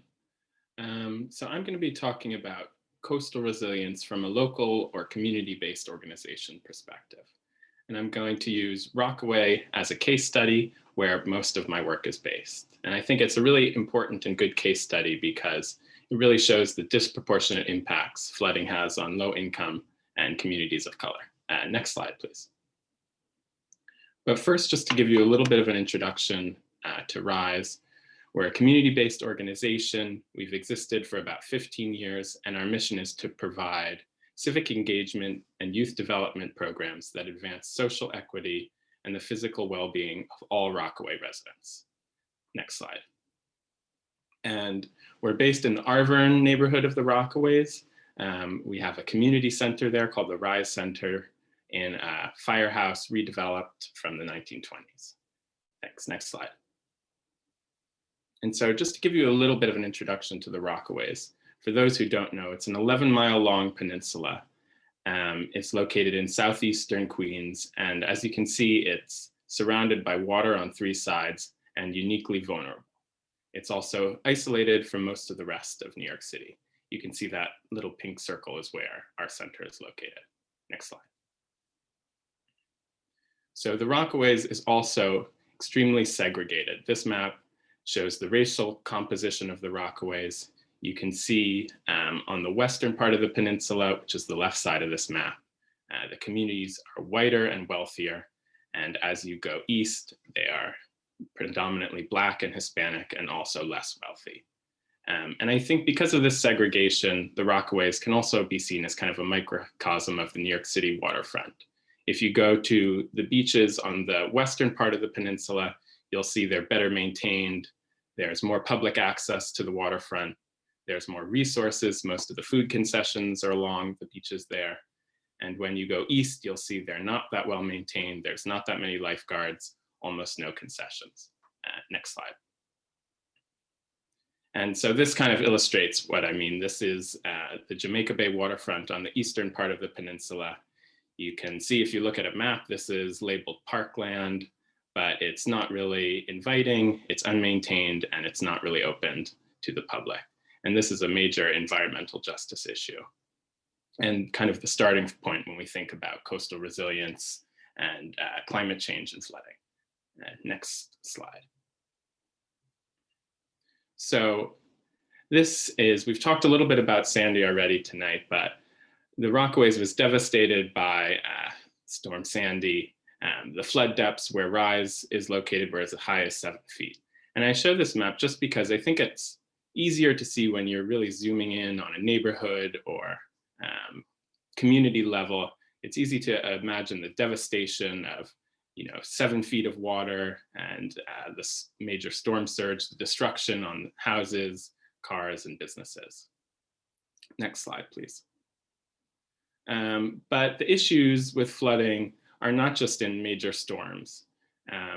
In the Rockaways and in other similar communities, mostly low income, predominantly people of color, like Canarsie or parts of Coney Island, Howard Beach, parts of Staten Island, flooding is also on a regular timetable. It's tidal. In the Rockaways, we have a high water table, it's low lying. So this is a regular occurrence. And there's also not a fully built out storm sewer system in the Rockaways and many other parts of New York City. So there's regular street flooding even during minor rain. And you can see that this photo, or these two photos, are from 2017. But next slide. These photos are from, only a few weeks ago. So this flooding is continuing and our infrastructure is failing. And as some of the previous panelists touched on, this has a major impact on communities of color and low income communities in particular that are already struggling with a host of social and economic issues. Regular flooding makes it hard for businesses to flourish. It hurts property values. It makes transportation to work, to school, extremely difficult. And it also has a major mental effect on residents, a real strain on mental health. And I think it's important to remember this kind of what's labeled nuisance flooding, the tidal flooding, the rain flooding, because I think there's an awareness of the damages of major storms like Sandy, but there's a real erasure of the devastating impacts of regular flooding. Next slide, please. And erosion is another issue affecting our waterfronts. These photos you can see from the Rockaways, the beaches in certain parts are just gone. And this is a major impact on the local economy because the economy in the Rockaways depends on tourists coming to the beach. So no beach, no tourists. Next slide, please. Another major issue that affects areas like the Rockaways, vulnerable communities to climate change, low-income communities, areas where everyone agrees the status quo isn't satisfactory. Residents are inundated with well-meaning, government studies, researchers doing reports, academics, even just grad students doing projects. And a lot of the residents I work with say that they're exhausted and downcast by the number of reports and studies they've been asked to participate in, but what they see as a lack of results and almost a parasitic process. So I think as politicians, planners, and policy experts, it's pretty easy to let the measure of success be, finishing the next report or study and then forgetting about it. But we have to ensure that the measure of success is actually implementing the recommendations in the reports and making sure to follow up with participants and let them know what the results are. And I also think it's important to begin thinking about compensating residents for the time and input they provide. Next slide, please. So as we've already been talking about tonight, these are major issues that need engineering solutions and huge amounts of money. But I think one of the first things our elected officials can do is to start by listening and advocating for residents. We can start by streamlining the complaint process and improving monitoring for tidal flooding and rain flooding. And I also think elected officials need to be doing a better job of translating plans that are coming down from city agencies, the Army Corps, what have you, so that residents can understand. And I think it's also extremely important for elected officials to avoid passing blame and saying, or throwing up their hands and saying, I can't do anything about this. And it's really almost a mindset change. Elected officials need to come to communities and residents open to what the residents want and need, instead of coming with policies already in place. And often the community is seen as an enemy to be managed, but residents need to be the elected officials' eyes and ears. Residents usually know what they want, and elected officials need to trust them and to work to support existing initiatives and ideas. And also work to push agencies, be they city, federal, any level, to do real community engagement and anything to help community members feel less powerless. Next slide, please. Another thing elected officials can do is to support nature-based solutions like we've been talking about already tonight. So since Sandy, RISE has been hosting regular dune planting events and green infrastructure builds to help residents come together, plant a palette of salt-tolerant species like grasses, bushes, and trees. And this obviously has resiliency benefits, you know, a natural protective buffer for storm surge to absorb some of this rain and to help combat erosion, and also to provide habitat for locally important wildlife. But even beyond resiliency benefits, so important to remember that there are educational opportunities for young people and adults, and there's workforce development opportunities and maintenance and green jobs. And there's also social resilience benefits, like Amy was talking about, you know, opportunities for residents to interact and get to know each other and to strengthen community ties. So to support these kind of initiatives, elected officials can, of course, help fund them. So supporting local groups that put money into the neighborhood economy in the hands of residents. But they can also work to help simplify the bureaucratic process, make it easier to get lease agreements from parks or other government agencies. And this kind of hyperlocal work can also be an answer to some of the maintenance challenges along the waterfront that I previously mentioned. So overall, I really think it's a mindset change, remembering to work with, not against communities, and tackling bureaucratic hurdles. And so thank you. And I think I speak for all of us when I say I'm pretty excited to see what the new crop of elected officials over the next year are going to bring to the table. Great, thank you so much. While we are looking for questions, and please, as a reminder, you can send questions in through the Q&A. We do have one more poll question for you. Very simple poll question. If you don't mind taking a moment to answer, that would be terrific. We'll let folks do that for just a moment. Now we have a couple of questions already. Okay. What are the specific actions that elected officials can take to address the issue of coastal resiliency? I'm betting you all have something to say about that. Amy, you want to go first because you're unmuted? Sure, I'm happy to go first. I mean, city elected officials, especially city council members, I'm not sure who asked the question and what you're running for, but you have large budgetary and land use powers.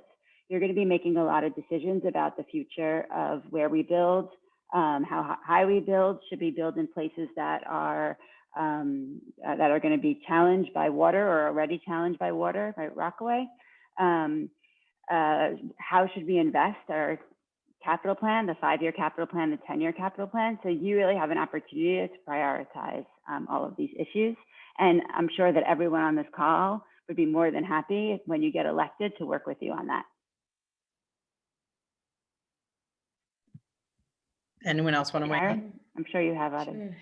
Yeah, I mean, I echo the sentiments that budget and land use planning drive a lot of what I think the citywide elected officials can do. And I can just highlight like the parks budget as an example, which from capital and operations and maintenance point of view, frequently gets cut and is, I would argue, sometimes a lower priority.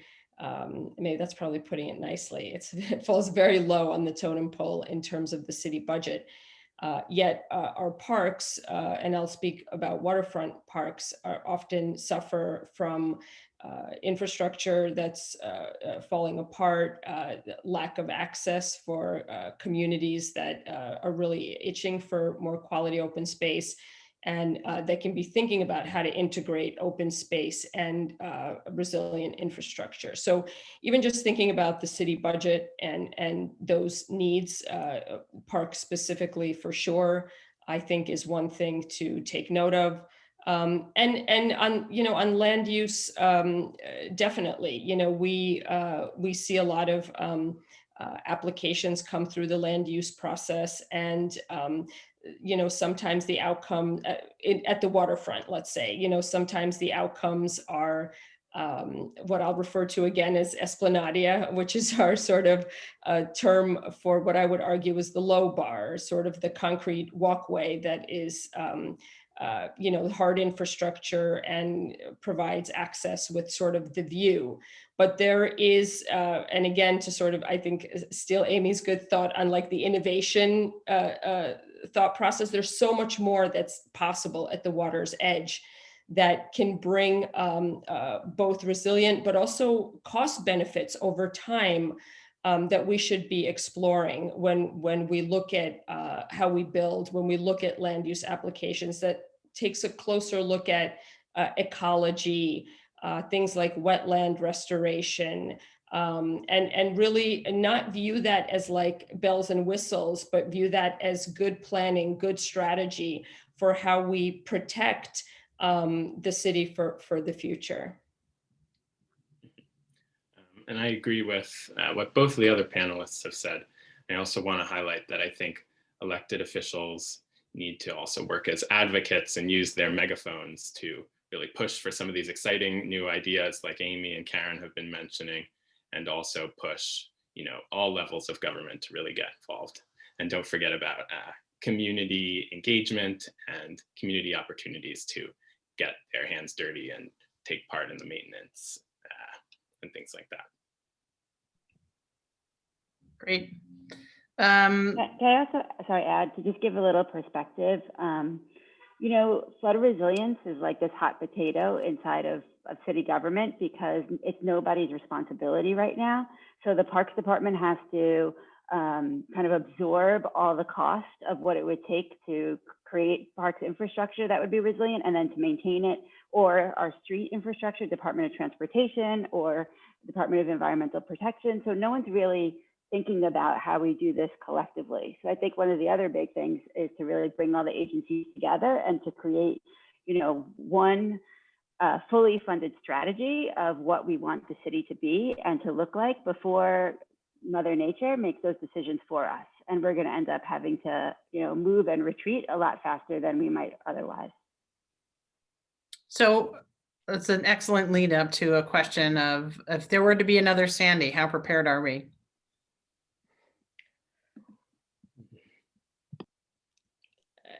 I would say that we are probably more prepared to evacuate. I think there's, I'm getting chills actually thinking about it. You know, my family lives in the waterfront, in the Rockaways. I have friends, I showed you my friends' pictures. It's, I don't think anybody could have guessed what would happen during Hurricane Sandy, and as much destruction happened. And a lot of people didn't leave. I think people would leave a little bit faster this time. Yes, definitely. Yeah, definitely. And it didn't help. One of the issues also with Sandy is that there had been Hurricane Irene the year before, which ended up not having as big an effect as expected. So people were particularly blasé. Yeah, in New York City, we're particularly blasé. But I think Amy's right that there definitely would be smoother evacuation. And there's definitely, I think, more groups that are ready to help that process and also in some of the recovery efforts, but I think some of the infrastructure is only marginally better than it was then. I think that's about right. I think it's interesting. So Irene and Lee, which were the same year, actually they were 2 years before Sandy, they were in 2011. Since I worked for the Department of Environmental Conservation at the time, they actually were devastating upstate, but they did not cause very much in New York City, to Amy's point earlier, talking about how there's all these riverine impacts. But it's very interesting how you expect hurricanes to do more damage near the coast, but that doesn't always work out that way. I'm going to ask a leading question. So what funding could there be to help support these kinds of issues? Amy, I'm going to start with you. You mean like how much in dollars or what types of funding? No, where might funding come from to support some types of things? I mean, one good place might be a bond act that Julie has mentioned before that we've been working on together for 2 years now. The idea of the bond act is to create $3 billion for ecological resilience and flood resilience.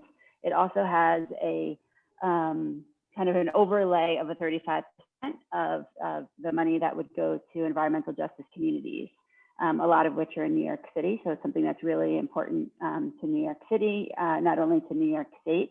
And we're in a situation now where it happens to be budget season. So if you want to advocate for the Bond Act, now's the time, and we'd be happy to plug you in. It's going to become really crucial that we have these funding sources going forward. Yeah, I'll just add that the federal level, and it's a complicated landscape, but clearly there's federal funding streams. And with the change in the federal administration, in a way, I think there's opportunity now for dollars that could trickle to New York that can help with some of this infrastructure as part of COVID recovery, as part of an infrastructure plan. And I think that for our future electeds to really be also vocal advocates with our congressional delegation, with our federal agencies.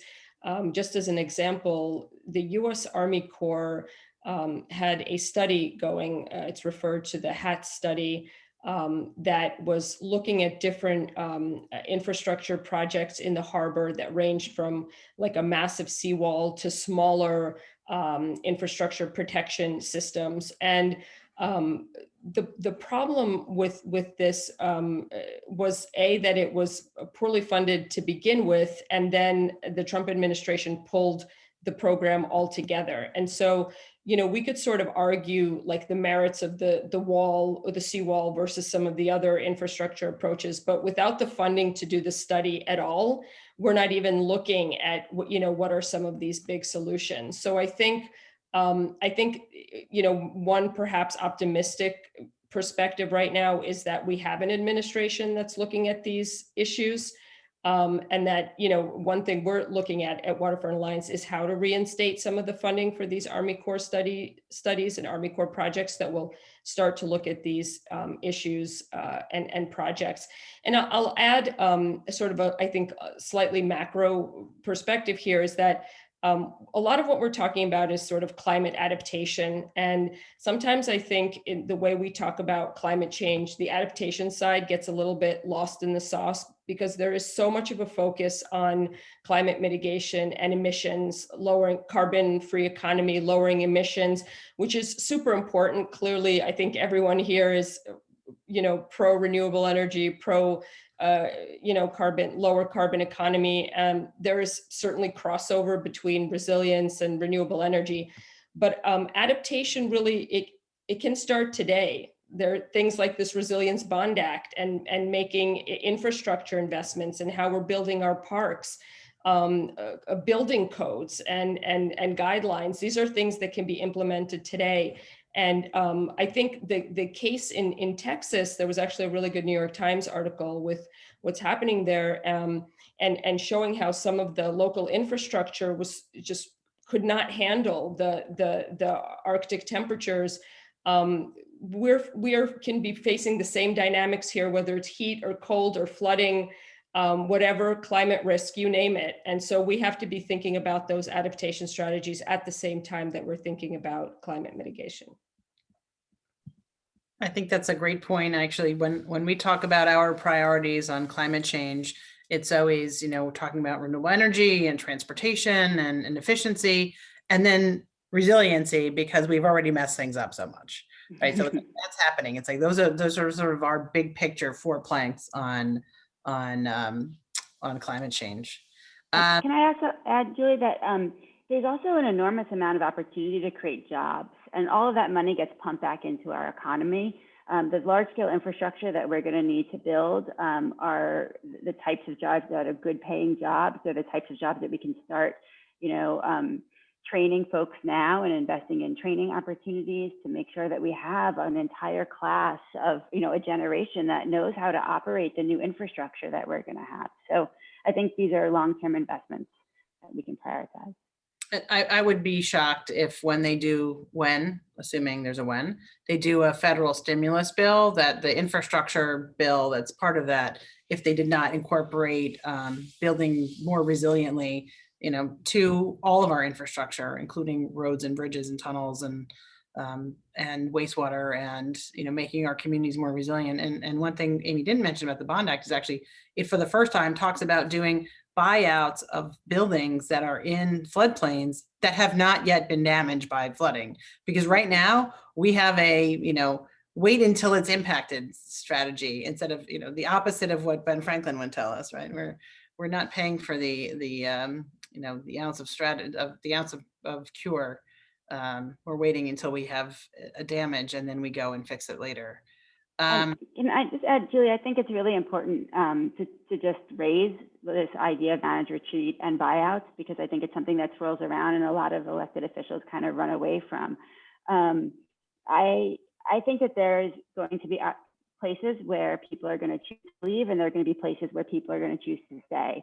And unless elected officials are really engaging with the communities, and Judah could probably say it way better than me, but unless they're actually talking to the communities about their risk and understanding the risk and having long-term conversations about what is possible and what is not, we're going to get into a situation where people are going to make these decisions after a storm and in a stressful way, instead of having a long-term kind of cohesive strategy of where we want to invest and where we want to pull back from.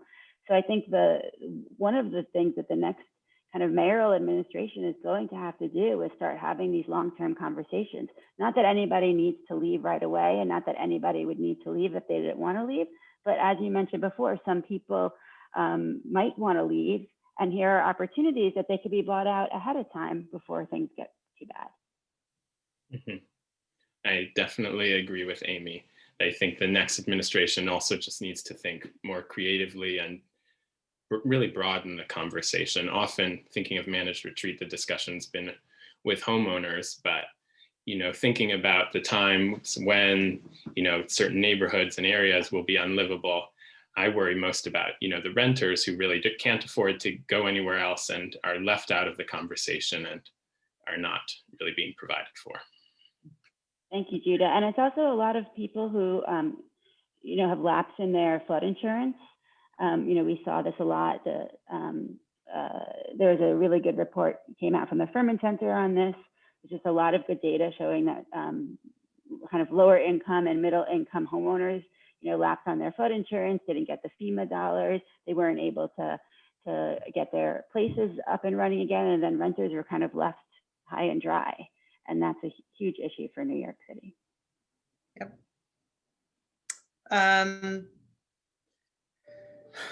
Can someone discuss the status of the East Side Resiliency Project, which I think is part of the Big U, yes? Yes.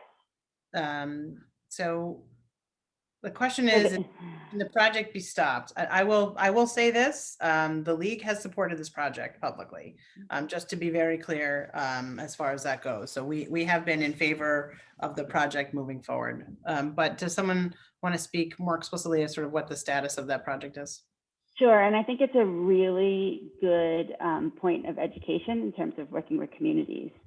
This is a project that is part of the Big U, as part of the Rebuild by Design project, where the community was basically all in favor of it for 4.5 years, worked really closely with the administration on it, was at the point where they were going before the design guidelines board and were picking out parks furniture. And at the very last minute, the city decided to change course and completely change the project without talking to the community. Now the community, I mean, the city has apologized for this. It has been something that has been going on for the past 2 years. It has unfortunately really torn apart a community where part of the community is really in favor of the project and wants flood protection as quick as possible. The other part of the community is really concerned about the 1,000 trees that are going to be completely destroyed in East River Park. And it is super hard. And in the end, you know, we have supported this project too, Julie, and we've done it because I think it's, I don't think that any of these flood protection decisions are going to be easy. And I think this kind of proves that point that it's going to be easy, but we're going to have trade-offs, and we're going to have to figure out exactly what we're going to do here. So, you know, this is a situation where we have tens of thousands of low-income nature residents that live adjacent to the park, a lot of which were very vocal and said that they wanted this to happen. We are in a situation where there's maybe not other alternatives of where the flood protection could be, and there's a situation where there's hundreds of millions of dollars on the table from the federal government. So weighing all those, you know, kind of issues, I personally had a hard time with it, but decided it's, you know, the best thing for the community. I don't live there, so it's not for me to say. You know, I talk to all sides in the community, but it's been a really hard project. And I think it's a lesson learned that no other community should have to be torn apart because government didn't talk to the community members and create a cohesive strategy that everyone could support. Yeah, agreed with that assessment. And I think Waterfront Alliance fell very much along the lines of the League and Rebuild by Design. And I think weighing the cost benefit analysis of this and saying that, you know, this is 2.5 miles of sort of low lying parts of Manhattan that really need the flood protection. Definitely lessons learned about community engagement from the city's side when they broach projects like this. And also, I think there were some very key, I think, negotiating pieces here about open space access during construction. Also lessons learned that, you know, there are phased ways. It's 2.5 miles, right? It's not going to all get built in one fell swoop. And so, you know, closing a part, leaving a part open, and doing this in a phased way so the community does have open space access while this is happening, I think is an important thing to recognize. And as advocacy groups, we can help champion both, I think, what is a complicated project, but also the process in which it gets done. There are things like, for example, in any waterfront infrastructure project where Waterfront Alliance often calls for bringing in the construction materials by barge rather than by truck, because you're removing the trucks off the road that would have to be servicing this really large construction project. And you have a pier capacity that can bring in these materials by barge. So I think finding ways to do this in a way that's sensitive to the community and will get the best possible result. I think those are the kinds of negotiations that we have to look at in the context of these big infrastructure projects. Okay, we have one last question. Are hardened structures like bulkheads and seawalls necessary to protect the city's coastlines, or would we be able to do more or enough with natural solutions? You know, honestly, it depends. It depends where you're talking about. You can't do a natural solution everywhere. You can't do hard infrastructure everywhere. You shouldn't do hard infrastructure everywhere. What I would like to see from New York City is to have a prioritization that they will first do green infrastructure where it's possible, and only if not possible will they do hard infrastructure. However, back to our other conversation, they need to have a budget to maintain that green infrastructure, or else it's not going to work. You can't just plant something and walk away and think that it's going to save us from climate change. It's not. We really need to make sure that there aren't invasive species, that it's growing properly, you know, et cetera, and that we're doing it in ways that also provide public access so New Yorkers can enjoy it. Mm-hmm. And that's definitely one of the issues we've seen in the Rockaways, where the plants are planted, the agency, at whatever level of government it is, leaves, and then they all die because the agency's the contract only goes for 1 year or so. But I think it's a great opportunity for residents and for community jobs in maintenance and maintaining these green infrastructure. Yeah, I think that's a really great point about having some civic engagement in maintaining and some stewardship in maintaining the green infrastructure. And I think there's an important point to be made here also about an emphasis on conservation, right? We sort of, again, I think we're the concrete jungle, right? And the notion of a wetland is still, I think to some, depending where you live, obviously, but to some it's like this, fun little patch of vegetation or something, but there's a huge added value to conservation, to ecology, to wetland restoration in parts of Staten Island, parts of the Rockaways and elsewhere that again shouldn't be viewed as just, like a pretty thing, but that there is a way to even quantify the benefits in terms of air quality, in terms of water quality, in terms of resilience when you have a storm surge coming in. And sometimes there are complicated, I think, land use decisions that council members will face in certain areas that have some of this wetland. Staten Island is an example. And I think we're at a stage now in the city where we really have to look at some of these nature-based solutions as a true climate and economic value add, and not just sort of like a nice, pretty thing to have, and really make decisions in a much more quantifiable way when it comes to some of those nature-based solutions, because they certainly have a lot of benefits. And also including asthma reduction, health benefits, there's like social benefits, we're bringing people together, and can meet. There's obviously benefits from the pandemic about being outside. So the benefits just keep on going on. Different if you were going to have a seawall. That would be a single purpose structure. Right. Well, great. I want to thank everybody. I want to thank our panel, Judah, Karen, and Amy. Thank you so much for answering all these questions and for your presentations. This is our final candidate school of the year. We hope that you found them all helpful. If you would like to view this particular discussion again, we will be posting a recording on our YouTube page, which is youtube.com/NYLCV. We'll also be sending information on all of our candidate school forums to candidates in short order. So be on the lookout for that, which will include links to presentations that were provided, contact information. We encourage you to follow us at NYLCV on Twitter, Facebook, Instagram, and YouTube for updates. And if you are not already on our mailing list, please sign up at www.nylcvef.org. And that concludes our event this evening. Thank you all so much for your time. We're very grateful, and we're looking forward to working with folks as they become elected in the new year. Good luck. Thanks all. Yes, good luck. Thanks. Good luck.